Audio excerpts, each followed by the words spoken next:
We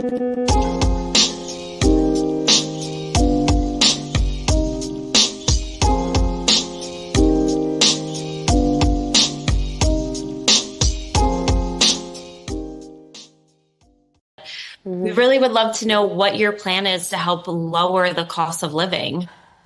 Yeah, first of all, thank you both for being here. And yours is a story I hear around the country as I travel. And in terms of both rightly having the right to have aspirations and dreams and ambitions for your family, and working hard and finding that the American dream is, for this generation and so many recently, far more elusive than it's been.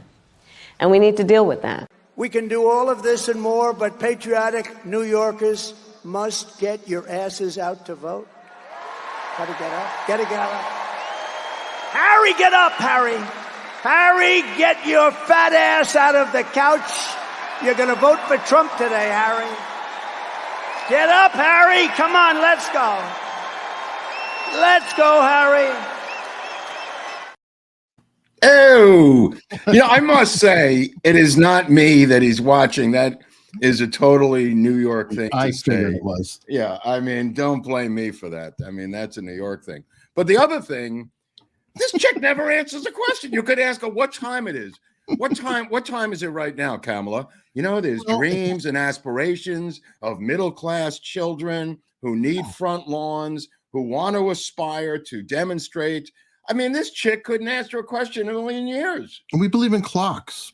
And clocks advance time forward. Time moving forward with an aspirational sense of time of what had been and what will never be in a world time soon will to keep become. coming. Oh, my God, lady. Well, I thought that was a nice little pairing where she's offering a solution. He did actually offer a solution. Well, not only that, he's got 95 policy proposals, and she's got like one. This economy of the future.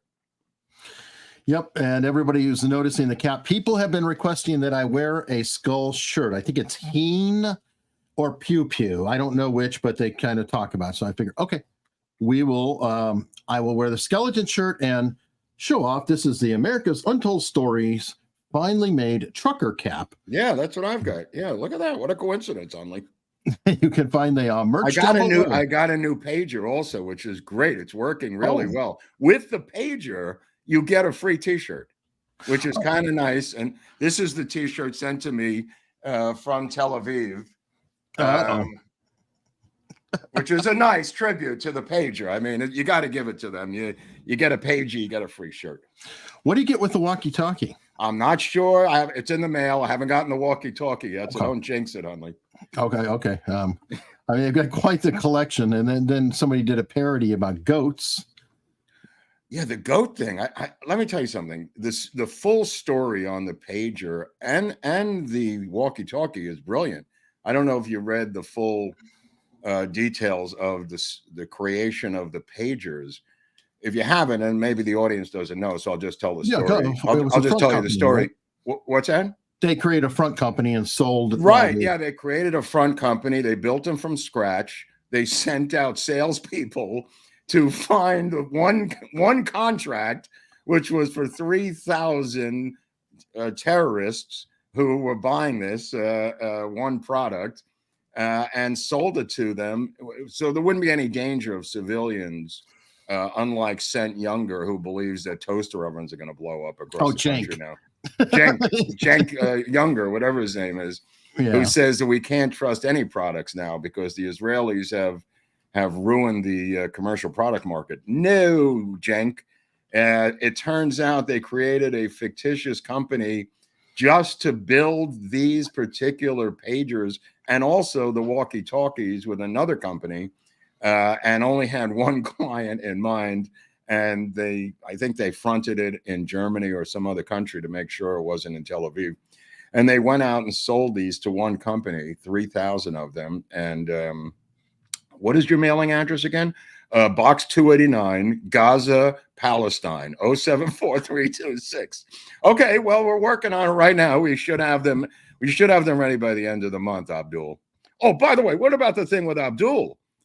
They said that Trump was a racist. The guy, Michael Ian Black, who's some sort of a comedy gay actor, was on CNN calling Trump a racist because he referred to the Taliban head by the name Abdul, and it turned out his name actually was his name was Abdul. Oh God, I love it. No.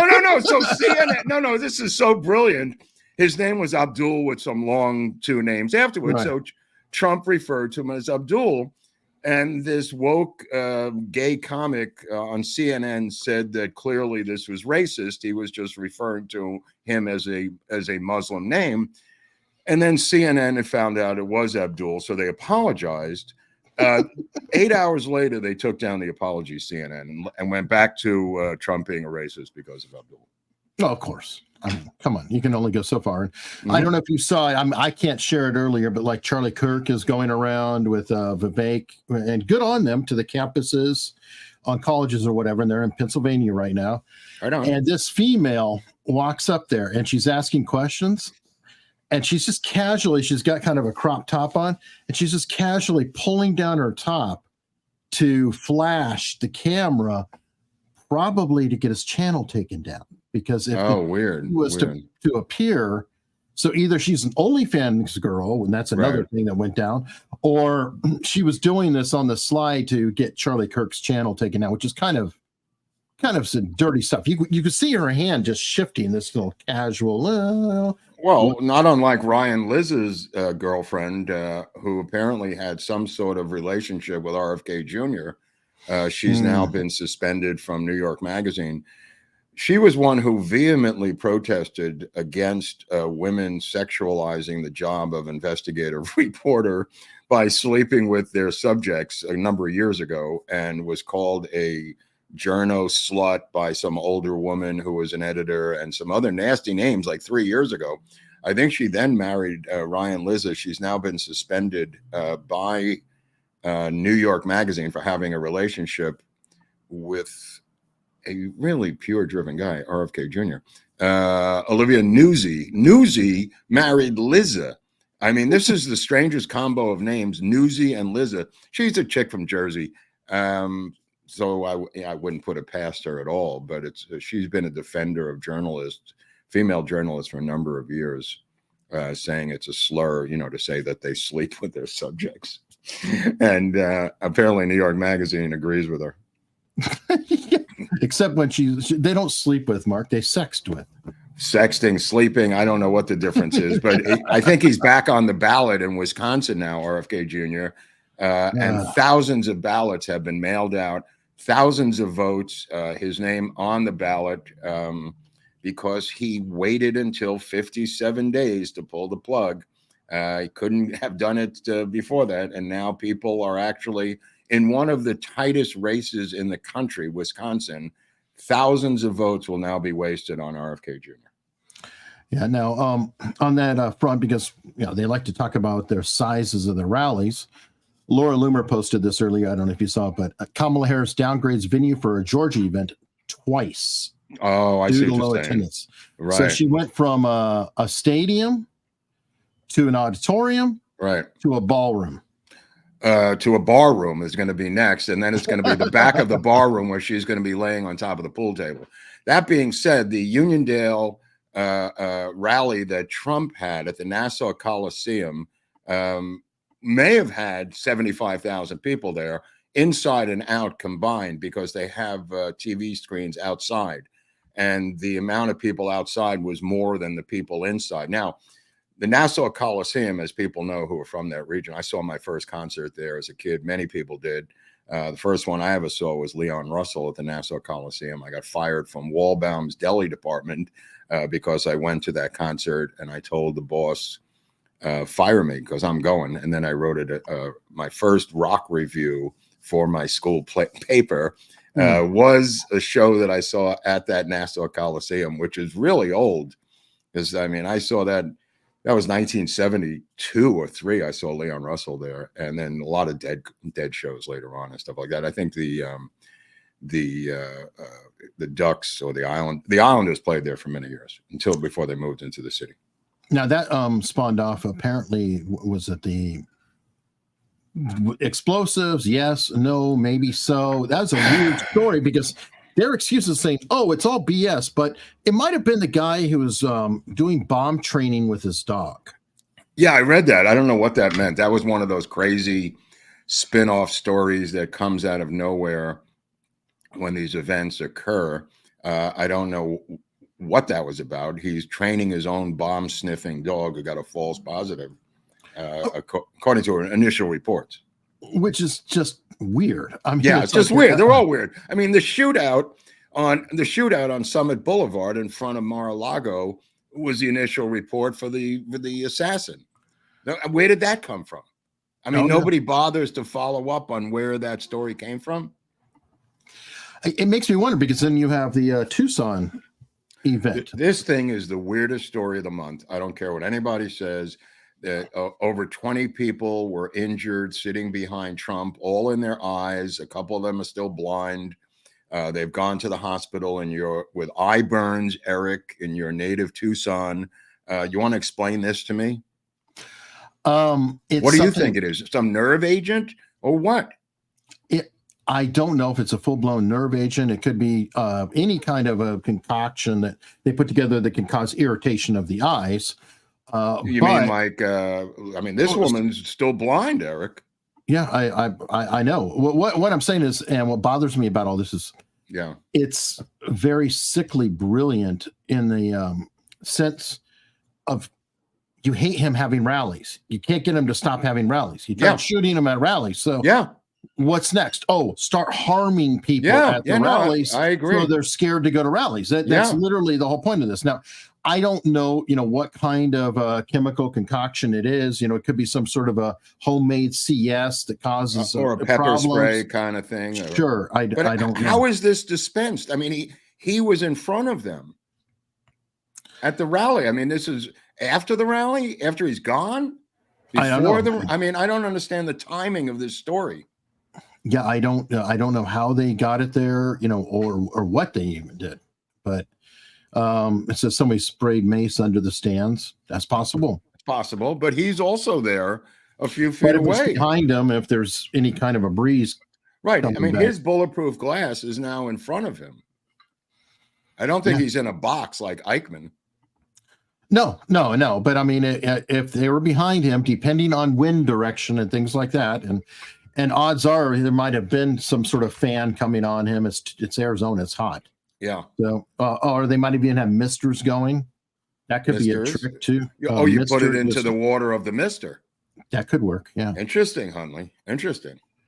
I don't know how. Now you got the Matt Gaetz story. The Matt Gaetz story has apparently Gaetz saying that the Department of Homeland Security insiders, not whistleblowers, people inside the Department of Homeland Security have told him, he's on Jack Posobiec, he said there are 5 assassination teams crisscrossing the country, 3 of them international in origin and 2 of them domestic.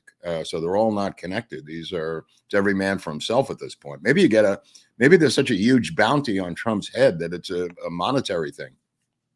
Could be. Let's listen. And I'll break a little news for you. I had a senior official from the Department of Homeland Security in my office before the second assassination attempt saying that what he has assessed is that there are 5 known assassination teams in the United States. Oh my 3 God. Inspired by other governments, 2 that are here that are known domestic assassination teams. And with that, this individual was coming to me concerned that the force protection around President Trump, even prior to that second assassination attempt, was not sufficient for what it needed to be. And the coordination at that level, at the dignitary protection level, is like the bare minimum that we have to do to keep our presidents, our presidential candidates safe while they're on the trail. So there are 5, I just want to follow up, 5 assassination teams. Are they all targeting Trump? Is it other officials? Yes. No, I should have been clear about that.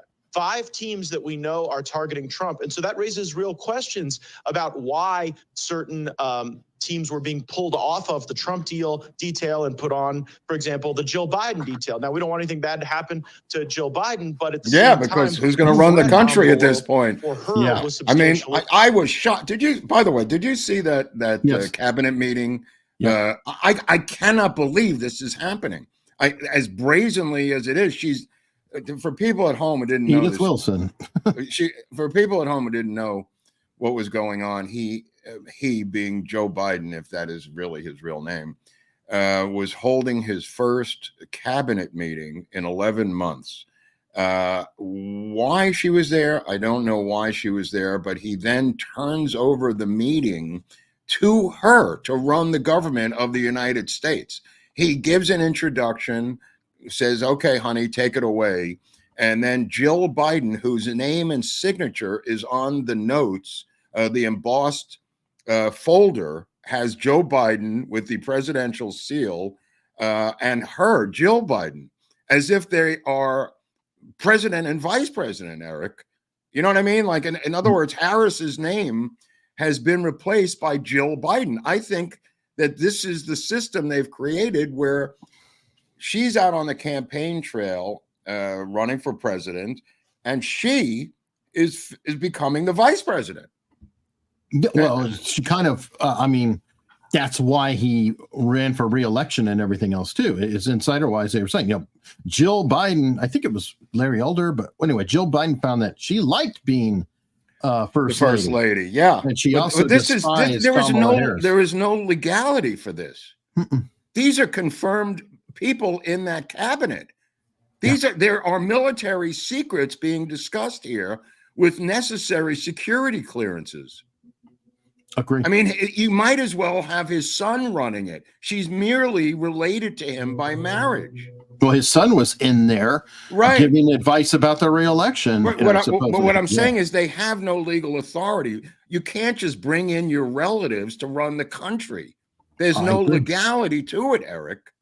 Oh, I 100% agree. I mean, you mentioned Edith Wilson. We're half joking about Edith Wilson, but that's the situation we have now. Eric referring to Woodrow Wilson having a stroke and his wife running the country for months after months after months secretly, but not so secretly because she was, boxing people out and doing things. This is brazen. This is on camera, Eric, saying my wife is running the cabinet meeting. I've never seen this in American history. This is insane. This is insane. Weird.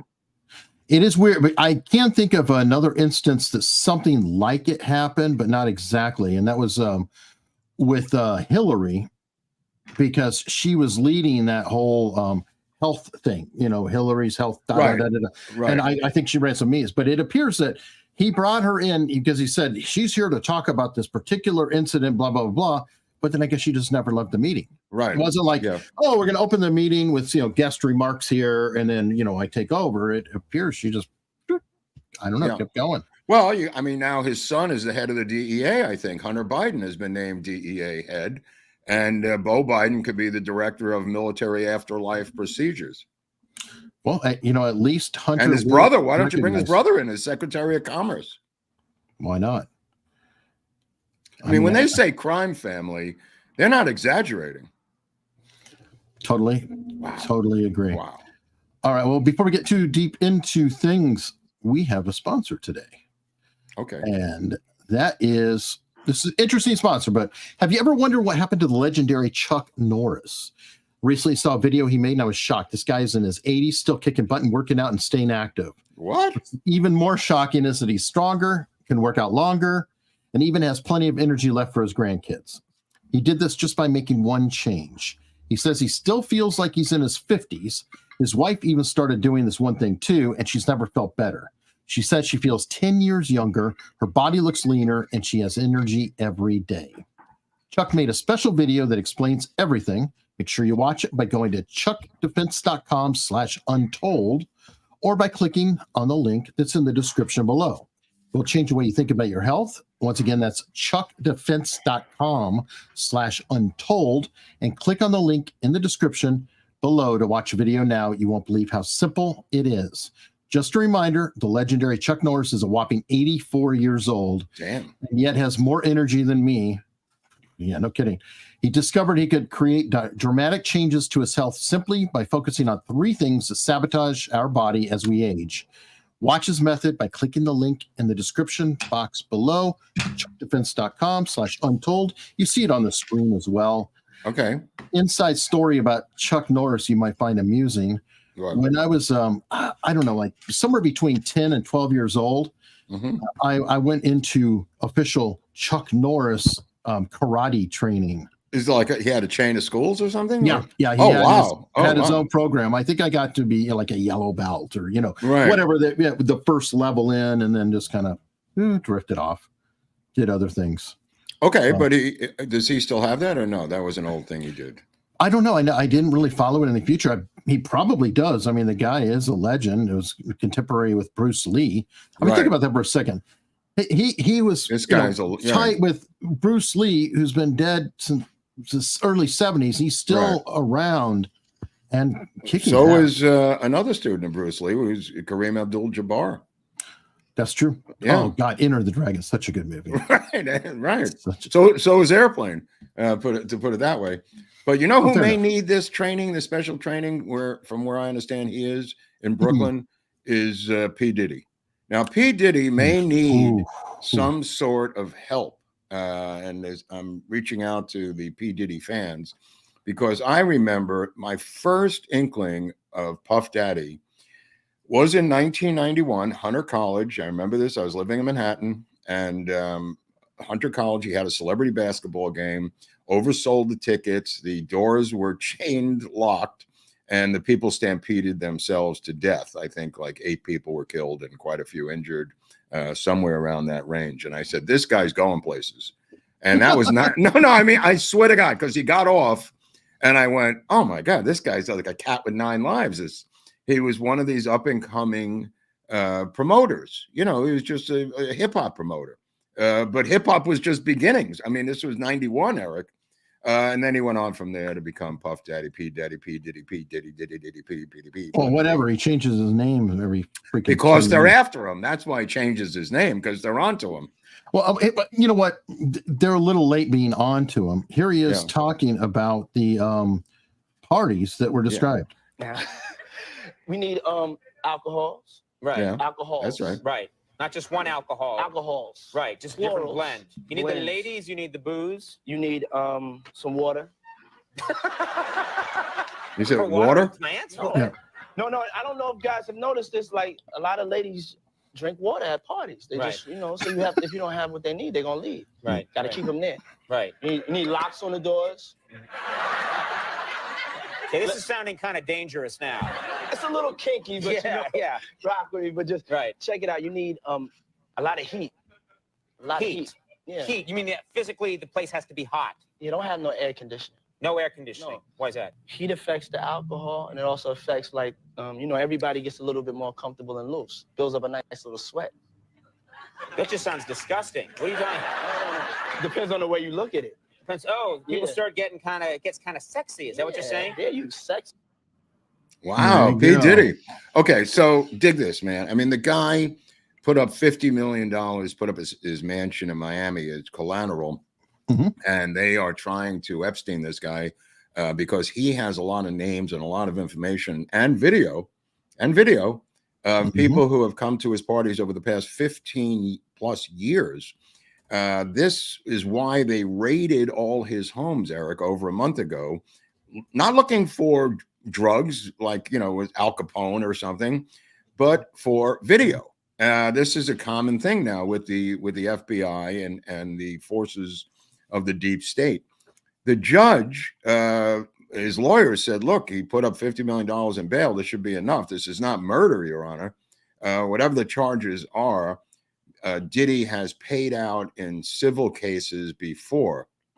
You could make the argument that you can make the argument, and they're going to make the argument that he's a rock star who parties hardy, and people did stuff at his parties having nothing to do with him. That's going to be his defense. And he has paid out money to people in civil suits. There is that video that came out a number of months ago when we wondered, why is this video coming out now? where he's grabbing his ex-girlfriend. It was security camera video, not his own, in the lobby of a hotel. That's part of the charges. Is that right? He bribed. Right. According to the charges, okay. Right. He bribed the hotel officials, and that video coming out was part of the bribe. Like supposedly he paid them off to not bring it out. They brought it out for whatever, probably under pressure of the feds. I'm sure the feds heard about the video from somebody, went in there, and they said, okay, so here's how it works. Did you actively cover up a crime, or did he bribe you? And they said, oh, roger that. Yes, he bribed us. And then they leaked. Right. Well, the victim herself dropped all charges the next day because her check cleared. The hotel is a separate issue. The only people, the only person, the only type of person who could have this much power to bring the Fed. In other words, look at the players in his game who are around him. The R. Kelly types, the people who roll with Diddy. I mean, even the Beyonce types, the people that are rappers and that size in Brooklyn and in Manhattan and in Miami. Most of this happening in New York, possibly the Southern District of New York. He's in prison in Brooklyn right now. But it's not state charges. I thought they were state charges. These are federal charges. And there is only one man who could have pulled the phone and called up the Fed to do this, and that's Barack Hussein Obama, who many people believe is featured in those videos. They had tons of male prostitutes involved in these freak-offs over the years, and the rumors have always been that Barack Obama is part of that crew, and he has not shied away from that, talking about partying with Jay-Z and P. Diddy himself. Only one man had the power. There's no rapper. I mean, Justin Bieber could not have called up Garland and the head of the FBI and said, I'd like you to arrest P. Diddy. I was at a party 9 years ago and he touched me. Only one guy could have taken down Harvey Weinstein when his daughter worked for Harvey Weinstein. And only one guy could have taken down P. Diddy, and that's Barack Hussein Obama. And that's why it's federal. This is just my supposition on this entire thing, which I was kind of blindsided by. Well, it's RICO. Right. But keep in mind, he can't even make bail. This trial may be a year away. Oh, he's going to be in the can for a while. Right. But what are his crimes? What are his crimes? They're not murder. They're not shooting somebody. They're not violence. They are. Did you read the charges? Yeah. Oh, okay. Yeah. So, I mean, they're kidnapping and. Right. That's to make it a federal thing. Right. Right. But that is all. They're bad. Look, I have less than zero sympathy for Diddy. Diddy done got himself in a jam. I'm not that worried. Okay, well, I'm going to take the other side of this. I know you are. Say that again. I am not a fan of Diddy. I'm not even saying that. What I'm saying is everybody in this fucking country deserves to make bail unless you're a murderer and a threat to society. This guy put up the money. He can have his passport revoked and an ankle bracelet. This is an Epstein situation. I'm telling you right now. It's just not kosher. It's not kosher. Well, he is in the same place as Epstein. Yeah, no kidding. And that's why they're doing this. All right, here, hold on. Yeah. Third-party intervener on behalf of the client. Go F yourself. Who is this? I'm going to talk when I want We to talk. don't, who cares about this? We step over each dialogue all the time. Go fuck yourself. I mean, this is more. Oh, by the way, did you put up that thing about Trump Force 47? It's in the descriptions. Okay, I urge people to sign up for this thing because we had a bunch of people on Twitter who follow us who signed up for TrumpForce47.com. It's now in the description down below. The least you can do, and if you listen to Trump, get off your fat ass, Harry, and vote. What I'm saying to Harry is at least get off your fat ass and become a volunteer to call people on the phone. If you have no legs, one woman told me she was in a walker or had a walker and she couldn't go to Pennsylvania. Unless you have no arms and no ears, you should be able to help with the phone banks at TrumpForce47.com. That's the official volunteer website to help Trump. And I urge everyone, I'm going to do it every episode. So it's not the first time you're going to hear it. And Eric's put it in the description down below. That being said, I wanted to talk to you for a second about Tim Walz, because you and I talked about the stolen valor thing, running out of gas and switching over to China. Apparently now they're switching over to China because there's a nuclear manual that's now missing from the National Guard headquarters that disappeared when he went to China. And apparently every single person in his regiment is now willing to sign an affidavit saying this mutt took it with him to China, because that's when it disappeared, Eric. It was obviously many years ago. Yeah, it was tied in with the James Comer Yes. And these people have signed on, who were National Guards people at the time, saying that this nuclear regulation manual disappeared when he went to China and never came back. And he was up there alone with it. The witnesses who saw him in the office with it, it was never there after he left, and it never came back when he came back from Beef and Broccoli, number 69 land. So this may be part of Comer's investigation. I don't know where it's going because it may run out of gas. But and also, one of his students talked about how he slathered over Mao the whole time. How much he loves Mao as a full-blown, little feature here. He's Maoist to the core. His honeymoon in China. So it's. I love that. I told you, Mark, it was starting to come over. But also the suitcases that he brought back of little red books. A couple of students talked about the suit. I don't know what happened. What did you sell those on eBay? The hell do you do with all those little red books? You put them in. You put them in glove boxes of cars.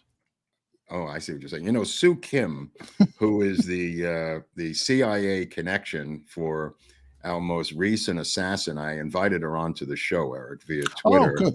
But she hasn't responded yet. So I'm not holding my breath. I just thought I'd put that out. Okay, well. To Sue Kim of the RAND Corporation, the Central Intelligence Agency, to ask her about her relation with Ruth, the assassin. Oh, somebody emailed saying that he had met Routh when he was online. Yeah. Somewhere. So I don't know if you saw that. So I didn't get a chance to really dig into it further, but apparently he was at a Trump event and in line or whatever, which makes sense. An assassin would potentially go around. Ask Arthur Bremer. Yeah. In 1972. Good point. I mean, or Thomas Crooks. Yeah. He was wandering all around. I mean, you can't shoot a politician unless you go to the rallies. I mean, let's face it. That's where the rubber meets the road. All right. Well, I want to pivot to your state because you're illustrious governor. Pivoting. I don't know what you want to cover. You got the new law by Newsom, that's the one. That's a great one. He's banned parody essentially. I told you the Marxists can't tolerate satire. Oh no!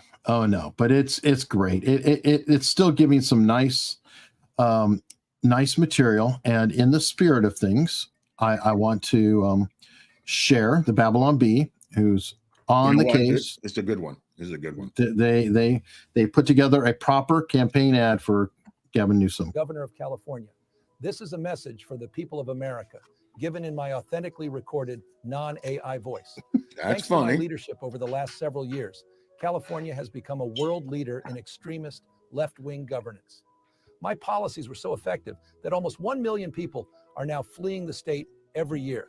We even ran out of U-Hauls. During the COVID pandemic, I locked everyone in their homes and shut down businesses for months. Not the French Laundry, though. That's my favorite restaurant. Last year, I cleaned up the dangerous, messy streets of San Francisco, because Chinese Communist President Xi was coming. And I really wanted to impress him. He's my boss, after all. This year, I signed legislation that allows me to take custody of your kid if you refuse to give him artificial hormones and chop off his genitals. Because if you don't do that, you're a bigot. And bigots shouldn't be allowed to have kids. I've also led the way in green energy by banning all cars that don't run on electricity. Then I banned almost all the electricity. This is smart leadership. On my watch, the cost of living and homelessness have skyrocketed. Schools are failing. drug dealers and human traffickers are pouring across the border, and poop has covered the sidewalks of San Francisco. This is the positive, joyful vision we offer as Democrats. That's why I'm enthusiastically endorsing Kamala Harris for president in 2024. She'll do to the country everything I did in California. Anyway, I'm California Governor Gavin Newsom, and I approve this 100% real message, which is a recording of my voice without the assistance of any AI whatsoever. This isn't a deep fake, and you can rest assured that it isn't, because I just signed an unconstitutional law outlawing deep fakes. No one would dare violate it. Thank you, and science bless America. Science bless America. The Musk, the response by Newsom to this is fascinating. I mean, he has such thin skin. He is such a professional douchebag from the National League that it's uncanny how thin-skinned this guy is. Here he is. Yeah, just run this for a second. Missed the punchline. Parody is still alive and well in California. But deep fakes and manipulation of elections, that hurts democracy and the integrity of the system and trust. We believe in truth and trust. And we think this law is sound and will be upheld in court. There's some crazy black women. So do you intend to seek legal action, whether on Elon Musk or any of the proliferating the law asserts that many can seek injunction relief. And I just signed the law. I just signed 32 other bills on housing. I haven't had a chance to review the specific lawsuit around a conservative blogger that seems offended by our law. I think Mr. Musk. Okay, so the conservative blogger. That he's talking about, hold on. I think it could be this. Pull out this video. I think you will. Is he referring to Musk or a different person? I think he might be referring to a different person, because this person, because I thought it might have been Musk. Team put this out. So check this out. Okay, go ahead. Today, I'm here to do something that some may think or believe is unheard of. Yes, the news reports are correct. I, Gavin Newsom, am here to endorse none other than Donald J. Trump for president of the United States. Trump's got this knack for making America the center of attention, whether it's on Twitter or on the global stage. He's like that friend who always has the best stories at dinner. Who wouldn't want that kind of energy? But seriously, in this endorsement, I see an opportunity for dialogue, for understanding, for maybe finding common ground. Trump is hands down the best candidate in this race. Because if there's one thing I've learned in politics, it's that sometimes you've got to dance with the one who brought you, or in this case, the one who's brought the most entertainment. Trump, 2024. Today, I'm here to do something that some may think. Let me tell you something. It's not that far-fetched that he would be endorsing him, but I mean, the AI version of him endorsing him. Again, this parody, attack on parody, satire, and humor, as I've said repeatedly, this goes back to Marx and Engels and to a German leader in Bavaria, and to Mao, and to all these other MFers who cannot tolerate being criticized. And you mean like this one? Go ahead. There's another one. Go ahead. Yeah. And boosting Trump back in 2016. But I also think there are Americans who are engaged in this kind of propaganda. And whether they should be civilly or even in some cases criminally charged is something that would be a better deterrence, because then boost. There you go. Yeah. I mean, this goes back in my own personal life to Merv Griffin versus Groubert and National Lampoon, when I did a parody of Jeopardy, the home game, Sexual Jeopardy, the home game. And I was sued by Merv Griffin Enterprises in New York State. Empire, right? That sounds better. What's that? Empire sounds even better. Yeah, Empire. Anyway, so I was sued because of a thin-skinned, closeted homosexual millionaire named Merv Griffin. And when we went to court, the judge was seen as we came into the courtroom in his black robes, laughing hysterically while he was reading the work that I had done for National Lampoon magazine, and threw the case out within 20 minutes of us being in court under parody law. But that was 1986. This is still going on. They're still attempting to challenge what's clearly unconstitutional, is the point I'm trying to make with the Newsom bill. And nor do they give a shit. Nor do they give a shit, because they've ignored rulings by this court for a number of years. Hey, you know what? You say that clearly unconstitutional, all that, but Ricky Vaughn just got convicted. Yeah. So it's pretty.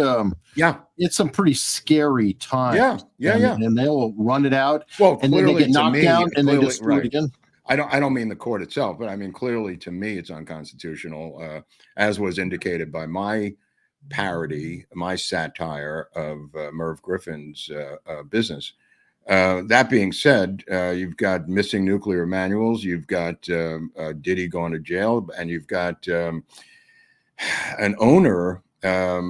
We covered this story before in California of the stolen metal that keeps turning up in various, I think, metal recycling plants. They arrested another guy, another Armenian dude in North Hollywood, who had, I want to say, 3,366 pounds of copper and aluminum wire worth $240,000 stolen from Caltrans. But the one I liked the most was 290 pounds of stolen streetlight wires from the LA Department of Transportation, estimated. Yeah, this is the thing here.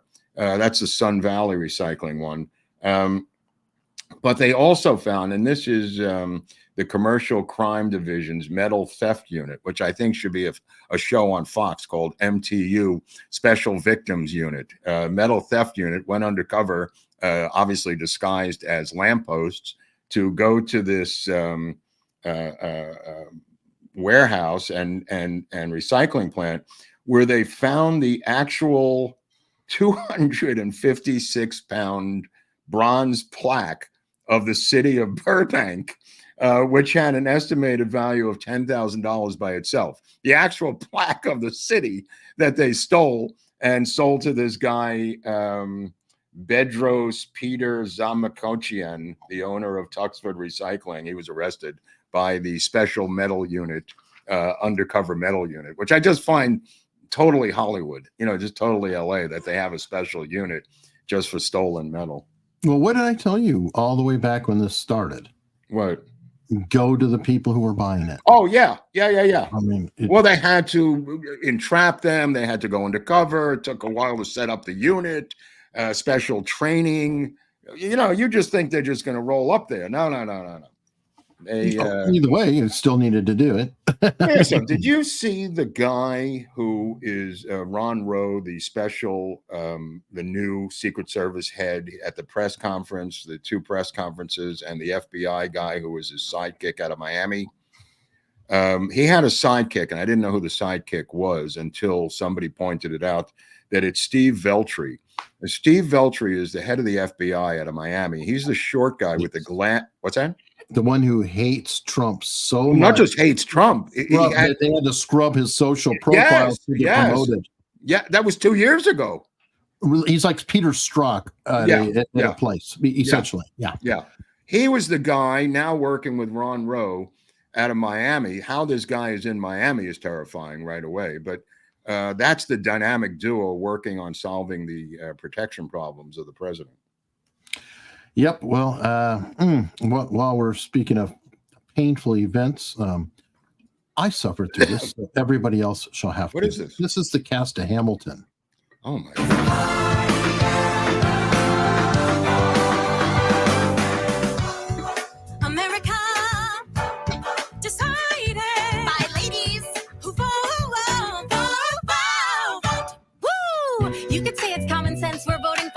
In 2020, women cast 10 million more. You say the loss is destructive, I say it's reproductive. So let my message be instructive. We've won each time, our rights were gambled, and we're picking reps who will persist. And if you call me a suffragist, then check the internet, cause here I'm a suffragist. Look it up, check your status at whenweallvote.org. Look it up, check your status at whenweallvote.org. Next TM or text 3 friends to check for sure they are registered in the state or city they live now. Even better, you can show them how to register. Is that cringe enough for you? What was that about? That is the cast of Hamilton, or cast members of Hamilton, who are obviously supporting Wham Men. Oh, I got you. Well, anyway, the cast of Hamilton is at the Pantages Theater here in Hollywood, and this kid who went with his father to the show was triggered by the homeless, and the father said they have to clean up Hollywood Boulevard of the homeless because his son can't go to a show like Hamilton at the Pantages because he was triggered by the homeless encampments along Hollywood Boulevard. But he loved the show. He loved the show, and it's some of the worst lyrics.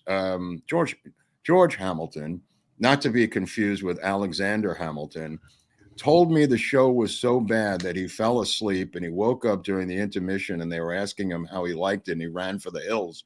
He couldn't take it. Oliver Stone told me it was one of the worst Broadway productions he's ever seen. Everyone that I've spoken to have said this thing is unwatchable, untenable, unbelievable, and really excruciating. And yet it is a blockbuster. Yeah. You know what? Yeah.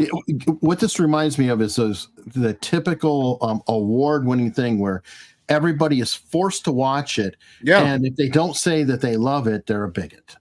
Well, I mean, you could say the same thing of those gigantic Chinese operas that the Communist Party used to put on, with the soldiers dancing around with flags. And I'm sure there were people there who said, this sucks, but we're going to have to sit through it here, Gung Lee. Speaking of sitting through stuff, I sat through Bill Maher with Jordan Peterson, so you wouldn't have to, Eric. Oh, good. I started to, and I just couldn't. I just had to keep going. Because you're a hero. Yeah, no, because it was a train wreck to watch. I mean, holy crap. I mean, I don't even know what to tell you. I mean, it was so painful. I couldn't figure it out. And Jordan's got a new book out, I think, called Wrestling with God. And Bill Maher wrote a blurb for it. So he had him on Club Random and just drinking and drugging during the whole thing, of course. And Jordan was super Canadian polite, so wouldn't criticize him no matter what, being a Canadian. And but I mean, his opinions just couldn't be suppressed. It just kept coming out.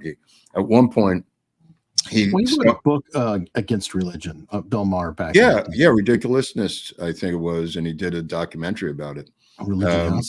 Religiosity, yeah, I think so.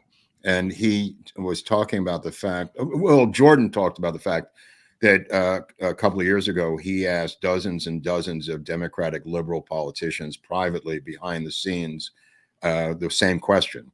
And the question was, is there anything too far left in the Democratic Party that you would find to be too far left? And privately, they said no. There is no extreme. The right-wing version would be Nazis or Klan or whatever. Sure. There was no version on the left. And I have said the same thing for years. That's true. So Bill Maher said, I find that hard to believe. And he said, why? And he said, you couldn't find one person? He says, no, I'm telling you the truth. I asked hundreds of politicians over a period of 2 years, a couple of years ago, is there anything too far left in the Democratic Party? And Bill Maher said, well, there's plenty of people to the left of me. I find myself in the middle. And then he goes, but look, I support DEI. I mean, not everybody starts at the same place. And he goes into an entire story of how he is that extreme left, saying we're starting at a bad place. Not everybody's equal. They need to have help. And he supports DEI. And surely you do too, Jordan, don't you?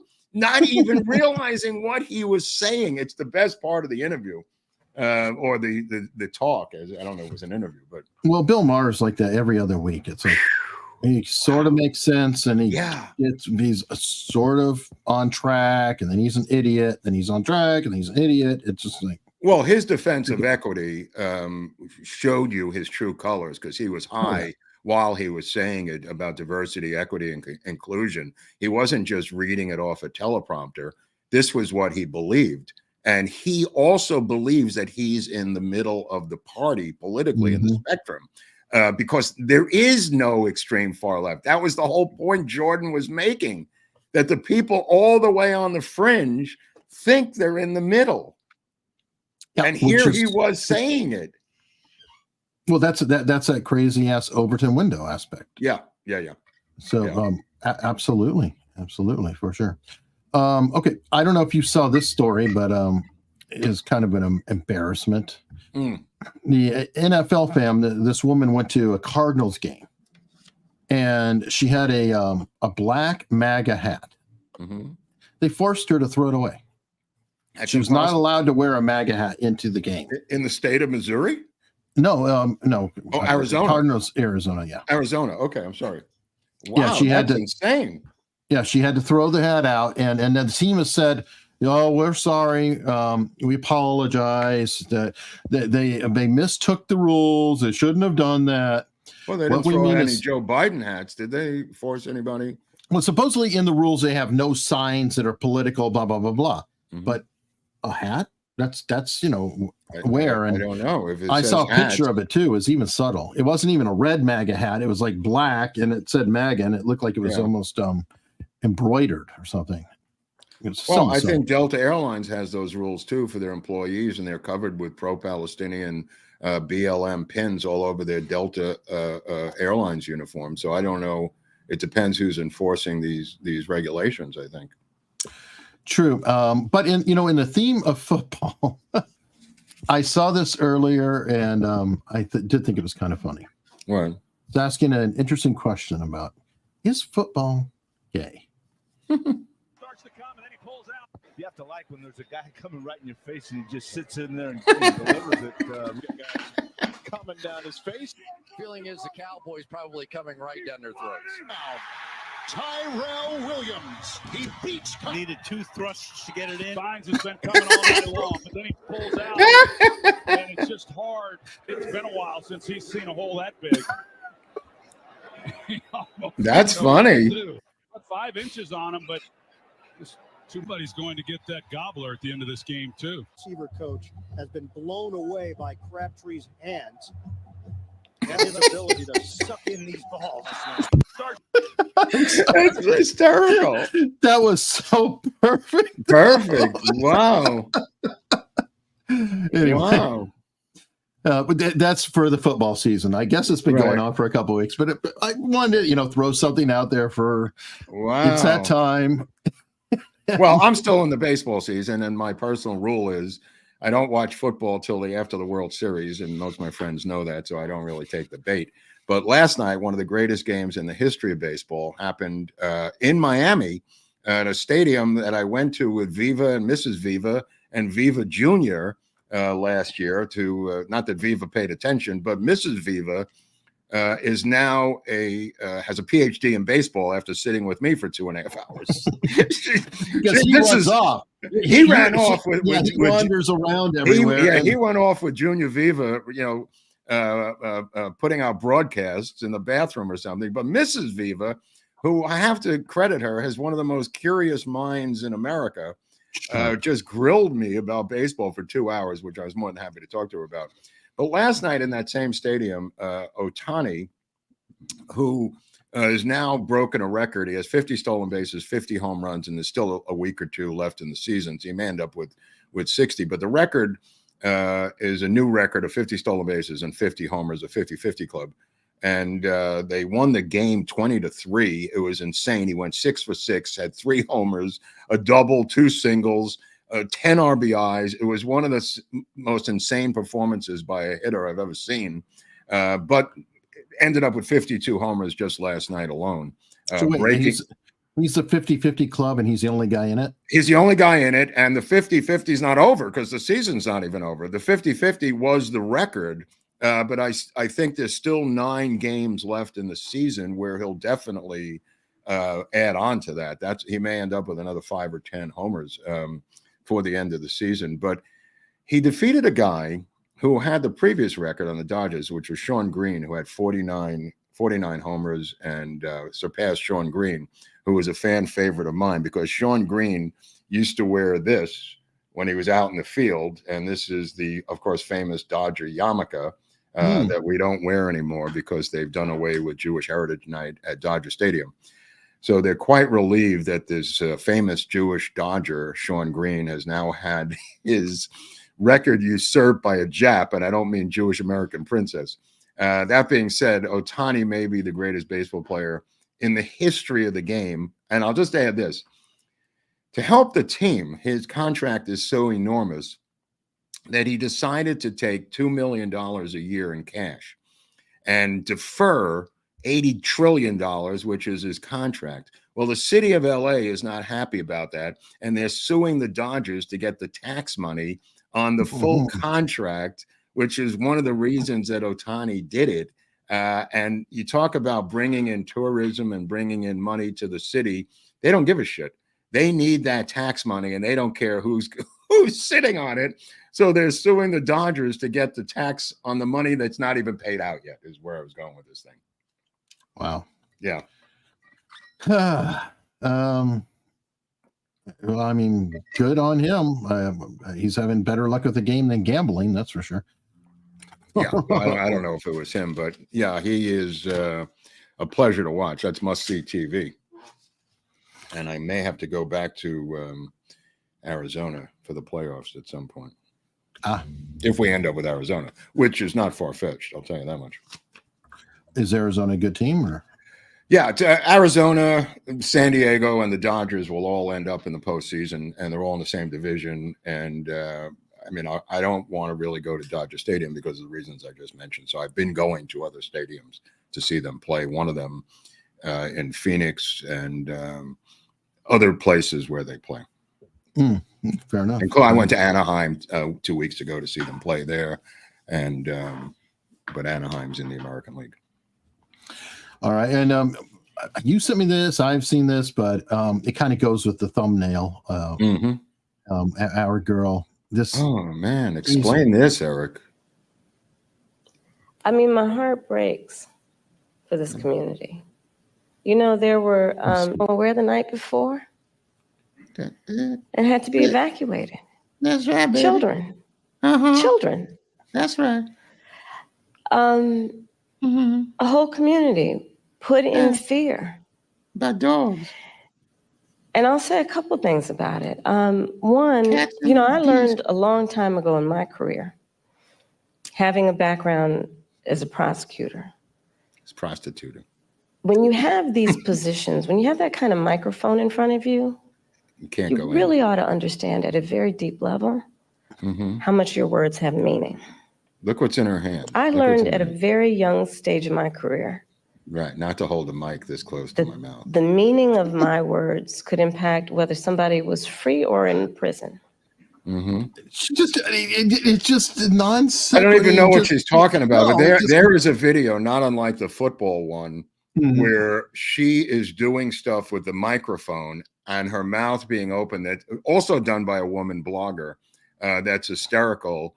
That looks like she's going down on the microphone. And this came, it was similar to that football one, but much more. It was just a voiceover with her in slow motion with the microphone.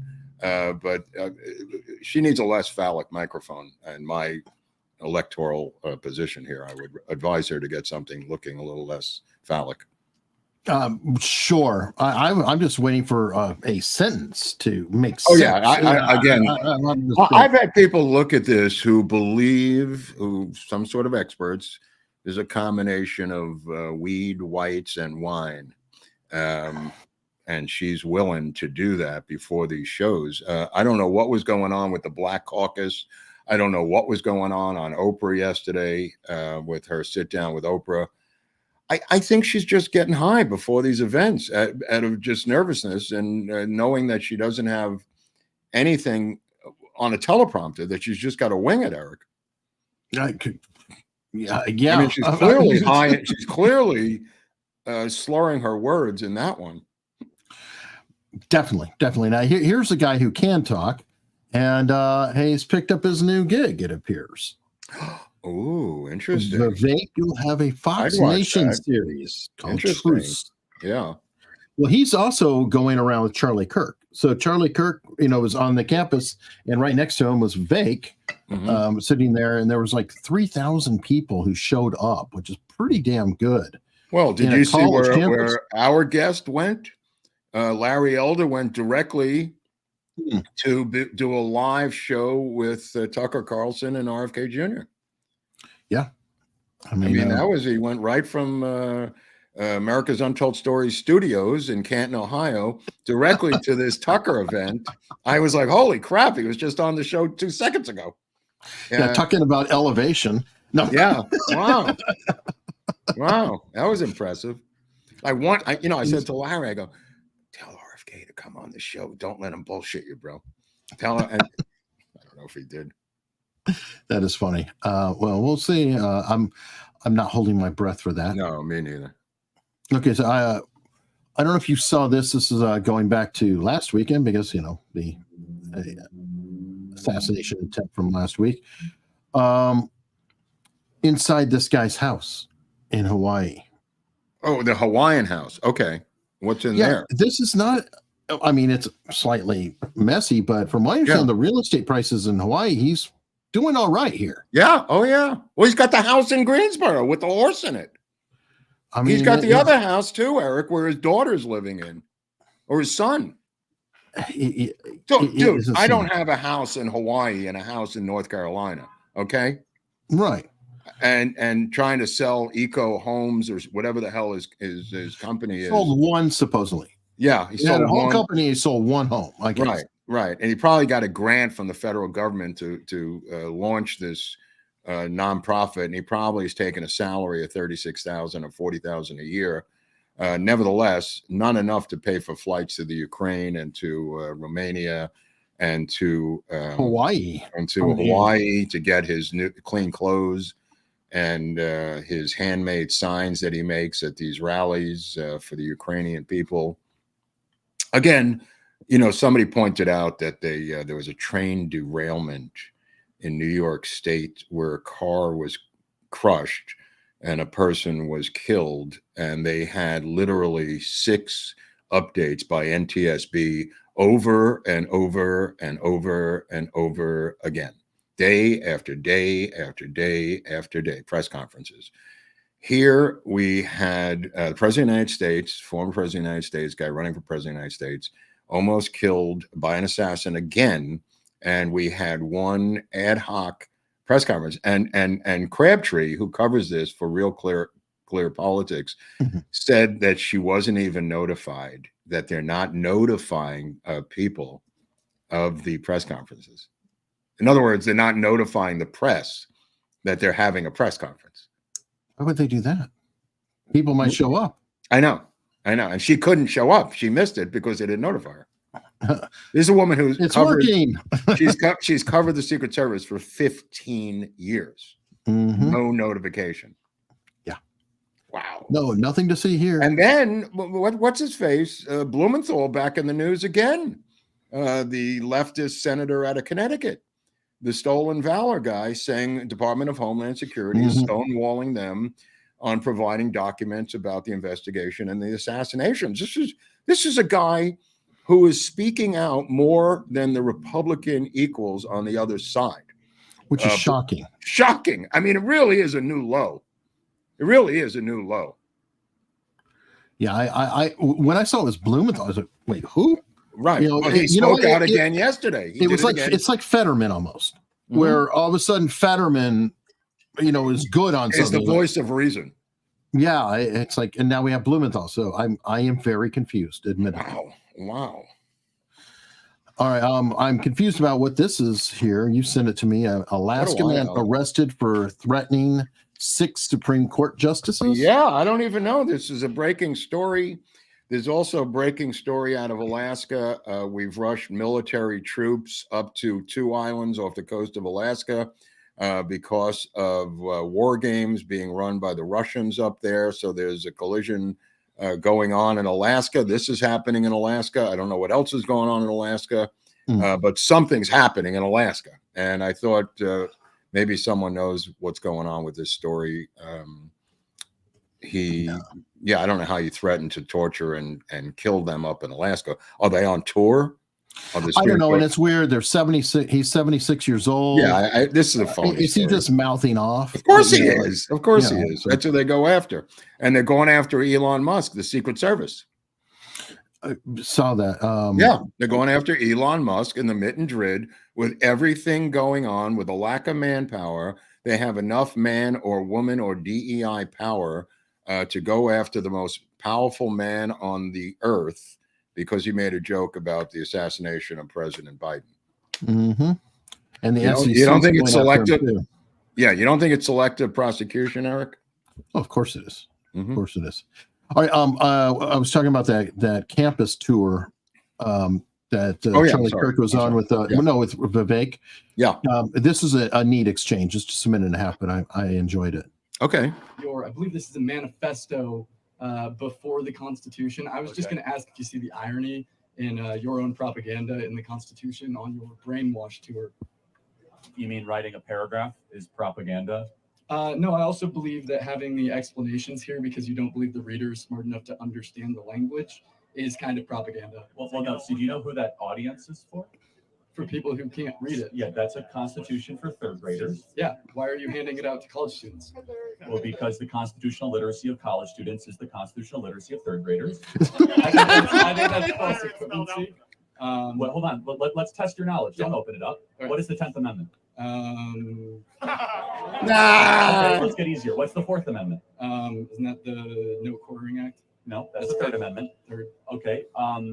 The Constitution, when was it ratified? 1787. Yeah. When was the Bill of Rights ratified?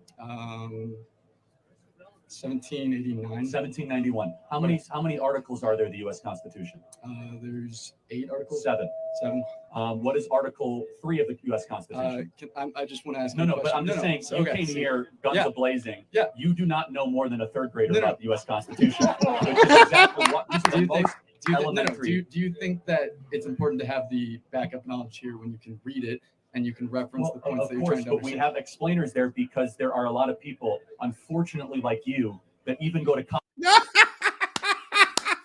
Well, at least he took it like a man. I mean, you got to hand it. The kid got, stepped on, but he took it. It's funny. The kid tried to give it back to him. He said, no, you need it. You really do need it, you third grade retard. Wow, that was beautiful. I thought you would enjoy that. Stanley, we'll get back. Pull this up. This is the other side, which isn't going away. A video game, which I played, is doing this. She, her, and they, them, and then your gender is man, woman, non-binary. Love that. Love the inclusivity. Top surgery scars are also included in this for all of our trans and non-binary rooks out there. I absolutely was blown away by this. It's beautiful to see the inclusion in the game and to see yourself represented. Dragon Age has customized characters. It's like an adventure video game, whatever. And so people can say, oh, I'm a woman, I'm a man. Well, now I have trans scars and everything else. So they're putting it into the games. These are the games that the teenagers are playing. And of course, driving their agenda even further. Wow. I mean, it's so crazy. I mean, it's all going to come to an end. Unfortunately, they're going to run out of runway and they're going to eat their own. Well, hopefully. Yeah. Well, I believe that the lawsuits and situations with the hospitals like Vanderbilt in Tennessee are going to be sued by various people who are lawyering up for their children who were butchered by these doctors, and you will begin to see it rolling back into the crevice that it came out of. These major hospitals will no longer, after a number of major lawsuits that are already brewing, this will come to an end. In my prediction, I hope I'm right. All right. Well, while we're talking about grooming and whatnot, I will shift over to Mr. Beast. You sent me this. I've known about what's going on with Mr. Beast for a bit. Yeah.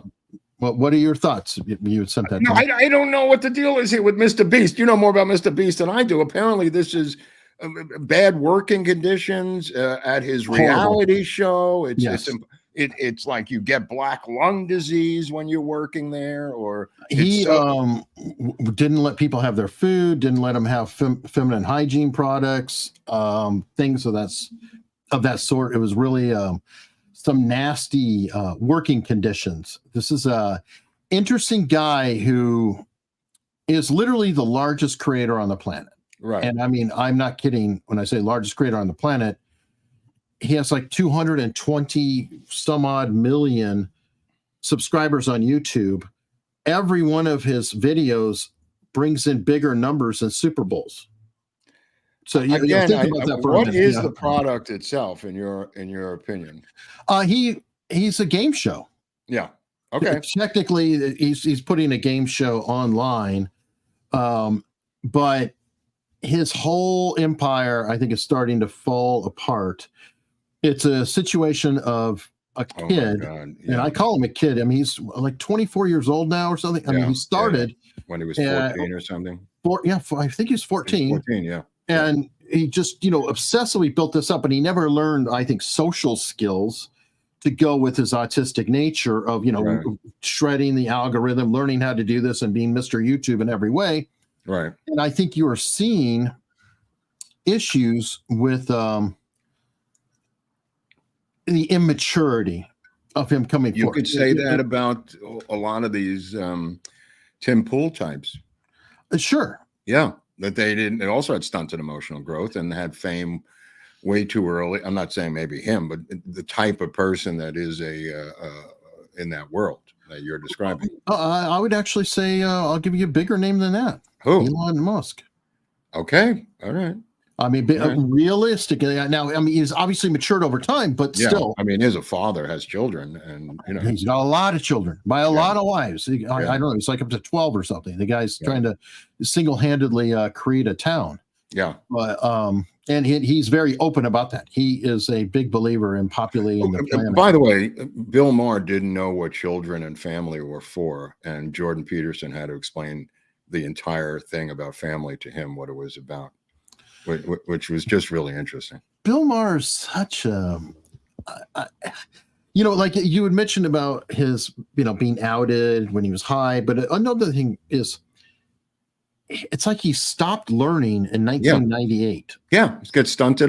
It's not learning, because he went on about Greek mythology and Christianity, knew everything about it. Mm-hmm. He read his book inside and out. He loved it. It stunted emotional growth from drugs and alcohol. That's what it is. It's not intellect. It's emotion. I thought he's stuck at 16. He's stuck at 17. Okay, I thought it was. I thought it was also politically speaking too, because like on nuclear, he brings up different things. Like with Oliver Stone kind of just showed how he was so out of touch with how reactors are, how technology is, and I see that over and over. He did something else like. Oh, he didn't know who the WEF was. Yeah. Remember that? So that was great. Well, that's also a guy who's partying and is busy, and he may not be up to date on a lot of stuff because he's caught up in a celebrity world. He's literally running a show on politics. I'm not defending him. I'm not defending him. I'm just trying to explain it. I've just seen it a lot out here in celebrity world. Yeah, it's crazy. Okay, I got Jack Black around the corner from me wearing tie-dyed underwear, going out with the headphones on and going for a walk, looking like he just came out of some Oompa Loompa video, Yeah, speaking of apology, non-apologies. Yeah. Remember the apology from his guitarist? Yeah. And then poof. Okay, that's enough. Yeah. It was out there for a day or two. Well, who suffers, as Perry Farrell said, with Jane's Addiction, is the roadies and the crew who are now they've rented out their homes, they've sublet them, they signed on to these tours, and they're now out of work because of some douchebag's addiction, Jane's addiction in this case. Yeah, or Perry's, because Perry is the problem. So it's funny if Perry lays that out on everybody and says, "Oh, who's gonna?" It's like, you did it, dummy.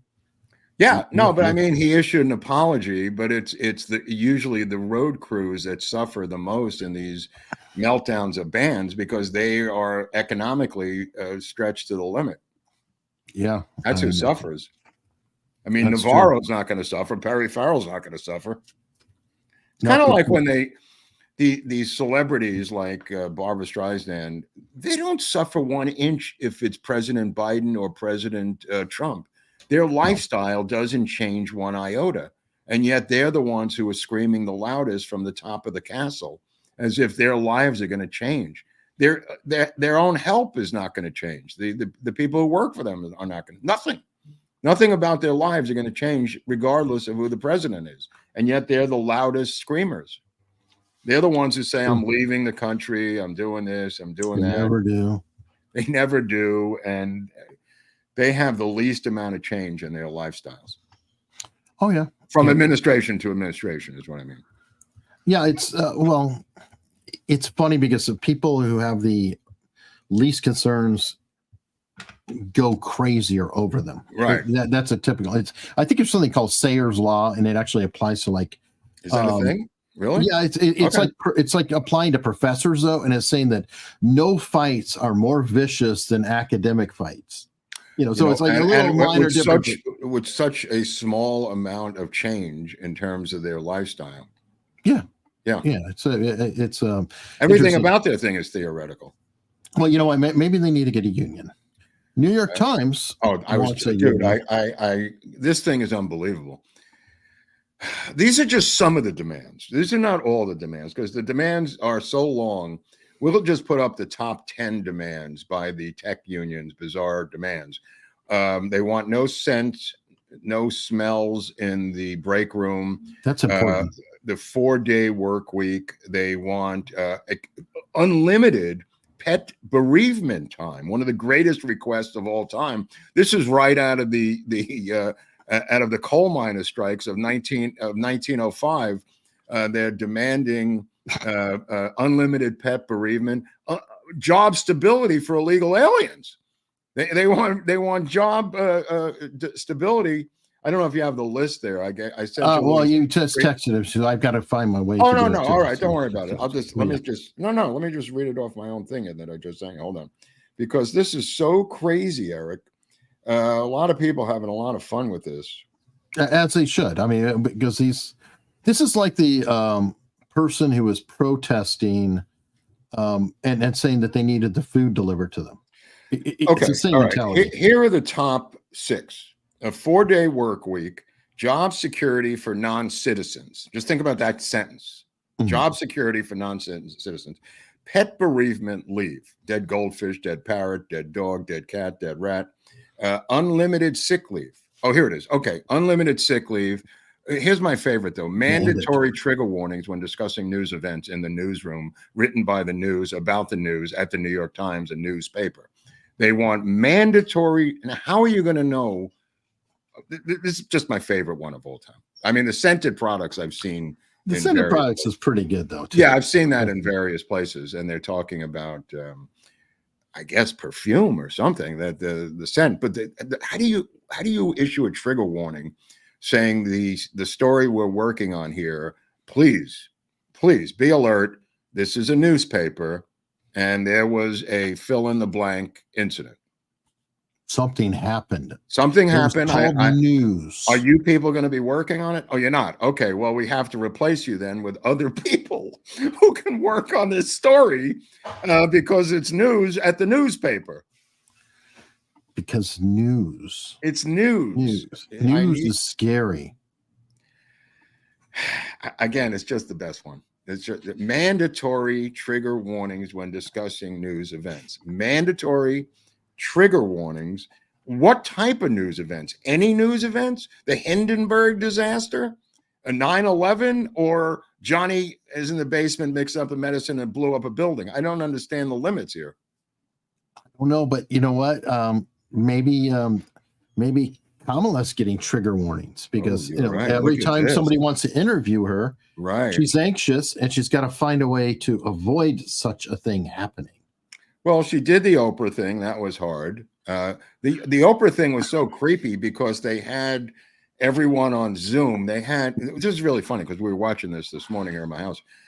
There's in back of Oprah and her. If you had a screen grab of this, I wanted if you had it, I would point something out. Otherwise, I'll just describe it. You don't, right? Okay, that's cool. So they had like Zoom people, hundreds of Zoom images on the walls of multiple Zoom images, some of them celebrities who couldn't be there. Then they had a limited amount of people in the studio audience, maybe 50 to 75. And directly in the little window between Oprah and Harris are two people sitting there. The camera, like right down the pipe, are two people. And I said to the person I was watching it with, those two are spooks. And when they stood up, was a Chinese round-faced woman and a black, heavy-set dude, right? So when everybody stood up and applauded, the two of them were looking around because they were Secret Service. And then there it was. The second they stood up to do a standing ovation, these two were looking around because they were on the job, which I found to be really funny that they put them in the center of the camera. And I thought it was an ethnic move, you know, because he was really black, she was really Chinese. And I thought, and the rest of the people were white in the background. So I thought, oh, you know, they took the two, they put them down front. No, it was both. They had two Secret Service agents who were ethnic, and they put them in front of the camera. Brilliant. Perfect. Hey. Yeah, it makes its own sauce. Dual use. It works well. All right. Well, you know what makes its own sauce? We have a bunch of support coming in. And I'm going to start off with Rumble rants. Oh, you're going to work backwards. Yeah, why not? I mean, we'll go to Rumble to start here. $456 says, I've been watching with the $20 rant, by the way. Thank you. I've been watching the JFK shows. Great work. Really opened my eyes. Well, we're going to have part 2 of E. Howard Hunt on Tuesday. So stand by, because this is going to involve JFK. Alert, alert, alert. Every once in a while, Eric and I get a guy, and Eric knows where I'm going with this thing. We get a comment from a guy. I've been following your JFK series. Absolutely brilliant. I can't believe that you two retards support Donald Trump. I will no longer be watching it. It was a great series, but I can't believe how stupid you two guys are, and not connecting the dots that possibly it's them. You know, that maybe they're not up to date with what's going on. Wow. Or how dare you not say my favorite tramp is this person? Well, that's why I'm mentioning it, because we're going to get into the tramps on Tuesday, and we're going to drive a stake into this tramp story. I'm going to tell you the whole origin of the tramps. We're going to get into a period after the Bay of Pigs, but it's hard to do this series because some of the dates overlap. Right. So what we're going to try to focus on Tuesday is post Bay of Pigs to Watergate. That will include, I'm just trying to see the years in my head, that will include 62, 63, up into 1970-ish, 71. So that's where we're going to go on Tuesday. And then the third one will overlap with more JFK stuff and be both JFK and Watergate. There's just no way around it because of the chronology of events here. I look forward to the comment section in my inbox. Okay, good luck. Oh, no, some get forward to you. Oh, I share. Yeah. Because we have dedicated Tramp Fest out there. Oh, Tramp Fest. That would be our new meetup thing about tramps. No. I mean, look, it is what it is. But I mean, I'm going to just give you I'm not going to even give an opinion. I'm just going to show you the origin of the different tramps, because there's different groups of tramps over the years. It's not just E. Howard Hunt as one of the tramps. He was replaced by other tramps.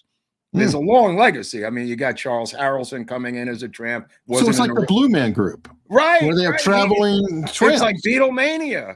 There were different people who were the tramps, is what I'm trying to say to you. Yeah, and we're going to go through Super Tramp, bro. There used to be a club in New York called Tramps, which was pretty funny. Pretty hot club for a number of years. But we're going to get into the origin of the tramps and the explanation of the actual tramps, which will cover Hunt, and then we'll get into where Hunt was at that time. That there's a gap in his 63, 64 is a little vague as to where Hunt was. All right. Flea Speech with $10 said, best show on the globe. Thank you, Eric and Mark. Great TM. found a stellar tea while in Jerusalem. Guns and T-shirt. Roses. He's probably talking to me. Great T-shirt. Okay, I see. And then found a stellar tea while in Jerusalem. Guns and Moses. That's funny. That is pretty good. That's funny.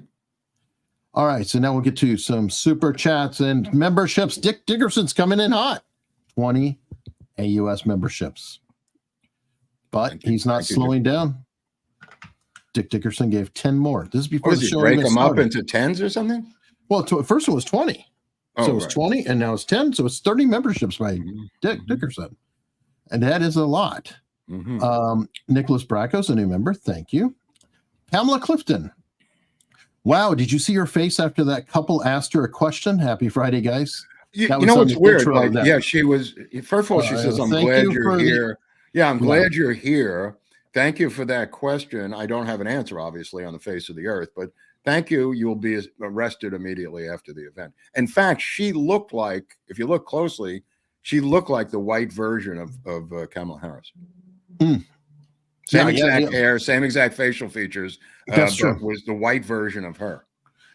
Because I was kind of confused for a second when I was like, oh, they're the ones asking the question. But when she was answering, was it just me, or was the guy kind of going, I'm smiling indulgently at you, but what the F are you saying? I wasn't looking at him as much. I was watching her, so I didn't really pay attention to him. But the woman who asked the question, it didn't seem to be satisfied either. She was just being polite, I think. Yeah, it was indulgent. Like, it's almost like she's trying to run out the clock on every single question ever asked her about anything. Yeah, actually, you had an article on that too. The Black Journalists Association, she just starts rambling on for every question. They did not seem happy, by the way, after that was over, those 3 black journalists. Well, apparently they actually asked follow-up questions, which seems to be rare. Oh, right. Okay. So, and then she doesn't do follow-up. She doesn't answer the first time, let alone a follow-up. So, Dick Dickerson said Chank's real name is Big Fat Brown Buffalo. That's funny. But did you see J.D. Vance with Dana Bash? Well, a couple of them. Yeah. She always tries to corner him. And I know about the pets. And then he pointed out, and nobody gives a damn about everything that's going on here. So if there's got to be a meme to get people to care, so pointing out a problem. Yeah. No, he was giving her a hard time. He's very nimble. Very nimble. And I'm looking forward. I think it's coming up, the debate with him and China Tim. That should be interesting. That should be fun. Yeah, for sure. He should come out dressed in his Marine garb. Dick Dickerson said, what's up with the Kentucky sheriff offing a judge? Crazy times, my friends. Allegedly, the judge was doing something with the sheriff's daughter. Underage daughter. Underage daughter. And a father, sometimes he turned himself in. He immediately put his own handcuffs on. And that's going to be I wonder if it'd be a jury nullification case. Because a lot of people. It is Kentucky. It is Kentucky, right? Or where was it? I think it was Kentucky or Tennessee. Okay. One of those. Yeah. But I mean, in fairness, there are times that I kind of understand it. Like there's a jury nullification case of this predator who killed a child who was being escorted back to go to trial with 2 U.S. Marshals. And as they're walking along, some guy in a phone booth turns around and capped them. Wow. And, right there in front of everybody, the marshals, everything in the airport, just clear as day, it's on video. And the jury is like, not guilty. I think it happened with Ty Cobb's father, in Georgia. Ty Cobb, famously the Georgia Peach, his father found his wife in bed with another man and blew them both away with a weapon and was acquitted. I think that, if I remember that case. Yeah. Bass player 2011 Edith Williams Wilson, yes, was basically running the country by the end of it. Yes, the second term. Yeah. But is that what's going on now? Because this is totally transparent. They're not hiding it. They're not hiding it. This guy can't possibly be doing the work. Yeah, I you got me. Let's see. Pew pew. I've tried to gift 3 times tonight. No bueno. Thank God it's Friday. Thank you very much. And he gets that Norwegian. He's meeting with various heads of state at his house in Delaware tomorrow. Biden. Now I wonder if she's meeting with them and not him. You know what I mean? Like this is at their house now. Well, the weird part about that is, did you notice everybody in that meeting acted like there was nothing to see here? She's just running. Yeah, no. That's they didn't even blink. There wasn't even a looking. Hey, what's with this? Like we've done this quite a bit. We didn't want to let cameras in before, but now we don't give an F because it's October almost, and we're going to run out the clock doing this. Yeah, I mean, she may issue nuclear strikes from that office. Let's hope not. Scott Bimbo took the real John McQuaid on an ambulance ride wearing a U.S. Marshal belt buckle. Norris. That's funny. Cool. Russ's Android. The eye incident happened after the event as soon as they stepped outside. I think someone misted the area with pepper spray. Oh, okay. They went outside as a group together, the group that was sitting in back of the stage? They went out chained together? I guess. Usually people disperse. Yeah, I don't know. It doesn't make any sense. No, it's very weird. It's very weird. I mean, unless that section was leaving together, as a section, and then they nailed them. People do linger and don't move as a group. I mean, that doesn't make any sense. No, I don't know. And what happened? Somebody pepper sprayed them as a group? Could be. I like my Mr. concept, but who knows?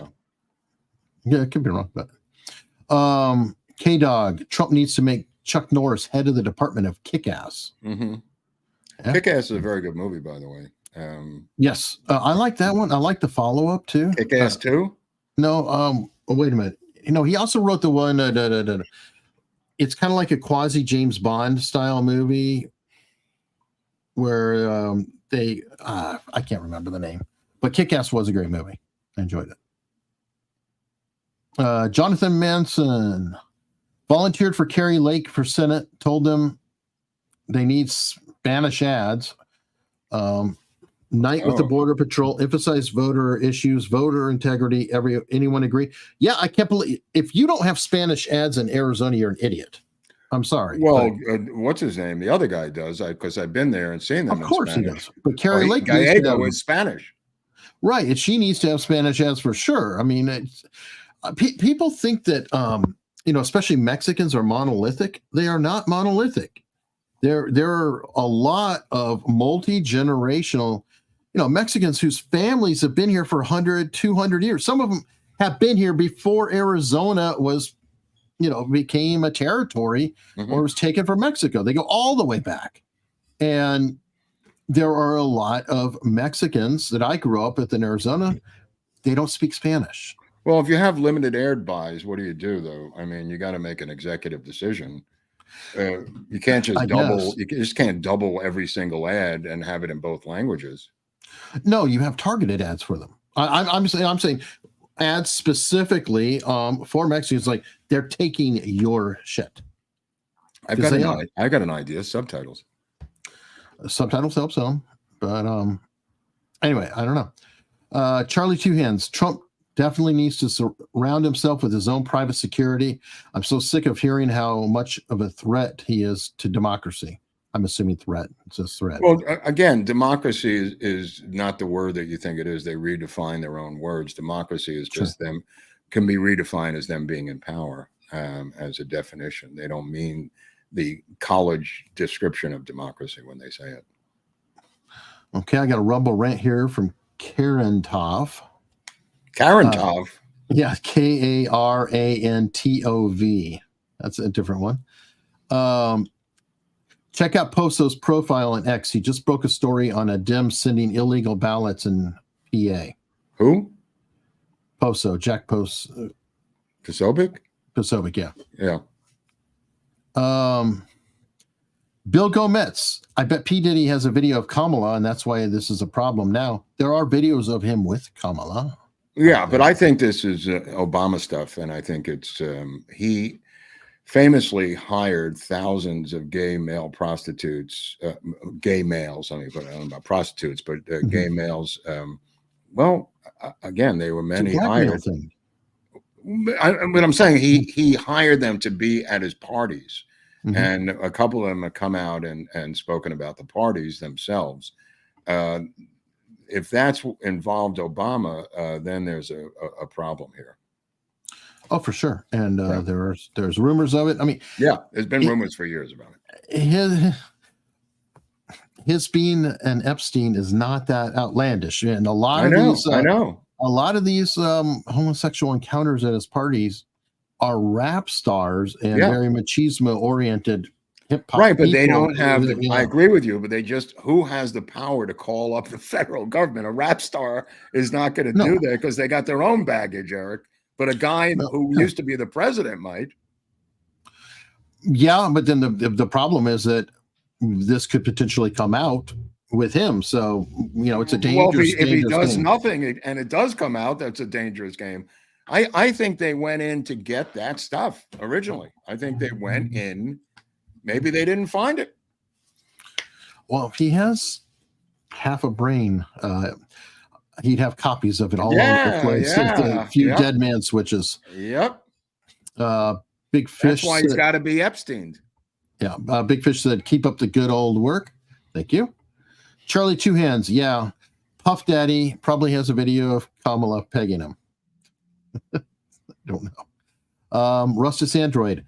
I went to see Tucker Carlson and Dan Bongino in Tulsa BOK Center last week. Still waiting on Lord Buckley and Hunley to roll through. In Tulsa? Where? Yeah. In Tulsa, Oklahoma. By the way, Tulsa King season 2 has started. Started to come out. Did you see the first one or? No. What I do is I wait so I can binge them. I don't okay. Wait. All right. Yeah. All right. I wait for them all to roll out, and I'll probably watch season 1 again, or like the last couple to. There's also I like the show. Don Connolly. There's a mini series on Wonderland, which is really good with LAPD on the Wonderland murders that is not completely dropped, but it's really fantastic. It's hosted by this novelist. I think his name is Dan Connolly, crime novelist, if I have his name correct. I'm not. Oh, Michael Connolly, probably. Michael Connolly.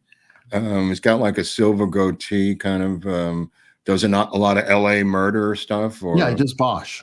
Bosch, that's the guy. Yeah, he's the host. And nice. Wow, everybody's in this thing. The original cops are in it. Which channel? It's, I think, HBO. I'm not, if I remember correctly. I think it's on Max. I'm going to stick my neck out and say Max. Anyway, it's not all of them are out. There's only 4. But 3 are out, but well worth it. Oh, Michael Connolly is a hell of an author. Yeah, but he's also a hell of being the host of the documentary. I'm sure. Of the series, because he's interviewing everyone. Tom Lang, a lot of the cops are involved in OJ too. Tom Lang and some of the other cops are pretty famous for other cases, but the Wonderland thing is 1981. And obviously involves Eddie Nash. This goes back. I mean, there's elements of this in, this is obviously John Holmes, but there's elements of it in Boogie Nights because you see the robbery with a guy named Thomas Jane robbing Eddie Nash, played by Eric Bogosian. Eddie Nash is so powerful in L.A. And is worth about $100 million, owns all the nightclubs on Sunset, and came over here from the Middle East, a Palestinian who worked his way up to become a major criminal in Los Angeles. Okay. Yeah. And an untouchable. All right. Frau Featherstone, Bill Maher is a Potemkin person. Well, the first 3 letters, I think, explain it, and that's pot. And then Jeffrey Jordan, Eric's what's with the skeleton shirt? I said it on the beginning. Mm-hmm. It is because people were requesting it, specifically Heen, I found out. Mm-hmm. Kathleen Levinson is a new member. Thank you. Gray Ghost. Mark, actually, Ty Cobb's mother shot his father. Okay. All The right. rumor was he was shot when he caught her in the act with her lover. The rumor was he was shot. The father was shot when he caught her. I'm gonna have to look this up. Somebody shot somebody in a awkward position. Ty Cobb's mother shot his father. Okay, I'm gonna have to look that up. All right. And David Marsh out of Canada, who we met in Youngstown. Hi guys, I'm Karen Tov. It's one of my aliases. Oh, Karen Tov. It's like the Russian Carrot Top. He's a famous comic in Moscow, prop comic. Yeah. I can't keep up with the aliases. I mean, Otto has like 3 or 4 of them. I'm like, okay. Packer Jack, Mark, what about coming to Milwaukee? You didn't mention the Brewers who have clinched. Time it with Lambeau game, and I've got your ticket. That is possible, but okay. So the Dodgers would have to play the Brewers, which could happen. We played them before, so it's not out of the question. And the new quarterback for the Packers is very exciting. That new young guy, so it is possible. And I don't care about the weather. I don't care how cold it is.